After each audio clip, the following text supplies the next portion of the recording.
7 சபைகளுக்கு எழுதிய கடிதத்தில் இயேசு நான் அறிவேன் என்ற வார்த்தையை திரும்ப திரும்ப பயன்படுத்தியிருக்கிறார். இவ்வுலகத்தார் பற்றிய எதுவும் அவருக்கு மறைந்திருக்கவில்லை. கர்த்தராகிய இயேசு நம்முடைய ஊழியம், போராட்டங்கள், ஏன் நம்முடைய ரகசிய எண்ணங்களையும் கூட அறிந்திருக்கிறார். எவரும் காணாத கண்ணீரையும் காண்கிறார். யாரும் புரிந்து கொள்ளாத நம்முடைய யுத்தங்களையும் அறிந்திருக்கிறார். நாம் புறக்கணிக்கப்பட்டதாக உணரும் போது நான் அறிவேன் என்று கூறுகிறார். இது நமக்கு மிகுந்த ஆறுதலை தருகிறது.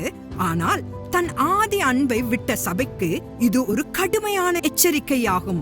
பாவத்தை பொறுத்து கொண்டு ஆவிக்குரிய ரீதியில் செத்து போயிருந்த சபையையும் தான் அறிந்திருப்பதாக அவர் எச்சரிக்கிறார். வெளிப்படுத்தல் 1:14 அவருடைய கண்கள் அக்கினி ஜுவாலையைப் போலிருந்தன என்று கூறுகிறது. நம்முடைய கண்ணீரையும் மறைவான வேதனைகளையும் ஆறுதல் படுத்தும் அதே இயேசு நம் வாழ்வில் ஒளிந்திருக்கும் ஆவிக்குரிய பின்வாங்கல்களையும் காண்கிறார் என்பதால் நாம் உணர்வோடு வாழ்வோம்.